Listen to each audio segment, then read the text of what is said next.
మంది ఎమ్మెల్యేలు రాజకీయ భవిష్యత్తు ప్రమాదంలో పడిందా? ఈసారి ప్రజల తీర్పు ఆ 23 మంది ఎమ్మెల్యేలకు షాక్ ఇవ్వబోతుందా? అలాగే ఇప్పుడు గెలిచిన వాళ్ళు నెక్స్ట్ 2029 ఎలక్షన్‌లో ఓటమి అంచుకు వెళ్ళే అవకాశం ఉందా? ఈ రైస్ సంస్థ ఇచ్చినటువంటి ఈ సర్వే అసలు ఏం చెప్తుంది? అనేది ఈ వీడియోలో తెలుసుకుందాం. ఈ వీడియో స్టార్ట్ చేసే ముందు please do subscribe Prithvi talks. Like చేసి షేర్ చేయండి. మంది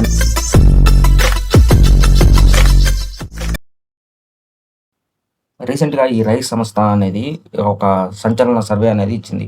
ఆ సర్వేలో ఏం చెప్తుందంటే, ఉత్తరాంధ్రకు సంబంధించినటువంటి ఒక 23 మంది ఎమ్మెల్యేలు ఈ వాళ్ళ పదవిని కోల్పోయే అవకాశం ఉంది. 2029 ఎలక్షన్‌లో ఓడిపోయే అవకాశం ఉందని చెప్పేసి కూటమి ప్రభుత్వానికి ఒక సిగ్నల్స్ అనేది ఇచ్చింది. వాళ్ళని మార్చుకోండి, వాళ్ళని మార్చకపోతే ఈ ఉత్తరాంధ్రలో ఈ 23 అసెంబ్లీ స్థానాలు కోల్పోయే అవకాశం ఉందని చెప్పేసి ఈ రైస్ సంస్థ అనేది వాళ్ళ సర్వేలో చెప్తూ ఉంది. అసలు ఈ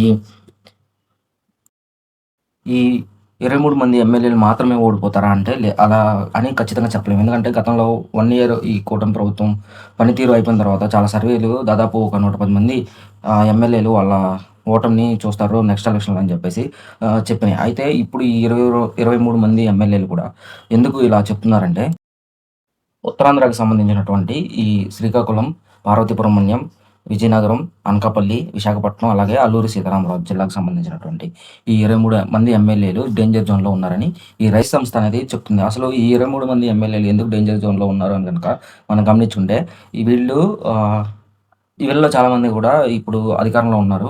నెక్స్ట్ ఎలక్షన్‌లో మేము పోటీ చేస్తామో లేదో మళ్ళా మాకు ఈ ఎమ్మెల్యేగా పోటీ చేసే ప్రాతినిధ్యం అనేది ఇప్పుడు ప్రస్తుతం ఉన్నటువంటి పార్టీలు ఇస్తాయా లేవా అనేది వాళ్ళకి ఒక డౌట్ ఉంది. సో, దీపం ఉండంగానే ఇల్లు చక్కబెట్టుకోవాలనే సామెత మనందరికీ తెలుసు కదా! ఆ సామెత ప్రకారమే వీళ్ళంతా ఇప్పుడు అధికారం ఉంది కాబట్టి ఇప్పుడు చేతికి అందనంత పుచ్చుకొని వాటిని దాచుకుందాం అనే సంధాన వీళ్ళు ఇలా ప్రవర్తిస్తున్నారు. సో, దీన్ని బేస్ చేసుకొని అక్కడ ఉన్నటువంటి వాళ్ళ అనుచరులు గానివ్వండి, వాళ్ళ బంధువులు గానివ్వండి, వీళ్ళందరూ కూడా ఎక్కువ దోపిడీ అనేది జరుగుతుందనేది ఇక్కడ తీవ్రమైన విమర్శలు ఉన్నాయి. అలాగే ఈ కూటమి ప్రభుత్వం మీద వస్తున్నటువంటి తీవ్రమైన ఈ వ్యతిరేకత కూడా ఇందుకు ఒక రకంగా కారణం కూడా కావచ్చు. ఇలా వ్యతిరేకత వస్తుందని వాళ్ళు ఆల్రెడీ వాళ్ళకి తెలుస్తుంది కాబట్టి నెక్స్ట్ ఎలక్షన్‌లో మనం గెలుస్తామో, గెలవమో అన్న ఒక డౌట్ అనేది వాళ్ళలో క్రియేట్ అయింది. అందువల్ల వాళ్ళకి అందినంత వాళ్ళు దోచుకుంటున్నారు. ఇది మెయిన్ రీజన్ అని మనం చెప్పుకోవచ్చు. అలాగే ఈ రేస్ సంస్థలో ఈ 23 మంది ఎమ్మెల్యేలు ఆహ్, ఎవరనేది ఈ సర్వేలో చెప్పలేదు. కానీ ఈ ఉత్తరాంధ్రకు సంబంధించినటువంటి ఈ 23 మంది ఎమ్మెల్యేలకు మాత్రం నెక్స్ట్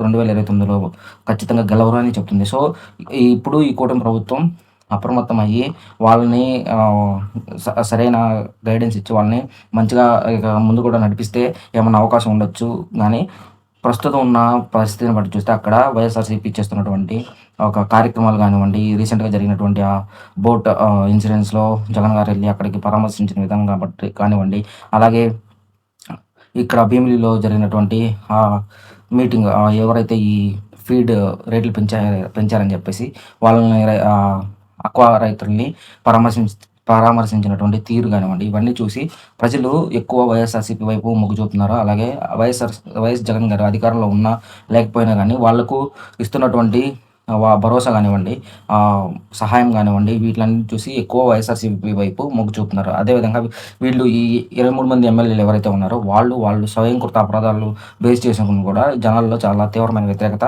వస్తుందని మనం చెప్పుకోవచ్చు. సో, మీరు కూడా మీ ప్రాంతంలో ఉన్నటువంటి ఎమ్మెల్యే పనితీరు ఎలా ఉంది? వాళ్ళు ఎలా పనిచేస్తున్నారు? వాళ్ళు ప్రజలకు అందుబాటులో ఉంటున్నారా లేదా? లేకపోతే వాళ్ళు ఏదన్నా ఇలాగే అక్రమాలు చేస్తున్నారా? లైక్ ఏదన్నా స్కామ్‌లు చేస్తున్నారా? దోపిడీ ఎక్కువుందా? లేకపోతే ప్రజలకు అందుబాటులో ఉంటున్నారా? ప్రజలకు అందుబాటులో ఉండి ప్రజల సమస్యల మీద ఎక్కువ ఫోకస్ చేస్తున్నారా? అనేది మీరు ఈ వీడియో కింద కామెంట్ చేయండి. అలాగే ఇంకా ముందు కూడా మనం ప్రతి ఒక్క ఎమ్మెల్యే వాళ్ళ పనితీరుని స్టడీ చేసి ఒక డీటెయిల్ ఇన్ఫర్మేషన్ అనేది మీకు అందివ్వాలని అనుకుంటున్నాను. So, please do watch Pudvi Talks and subscribe. Thank you.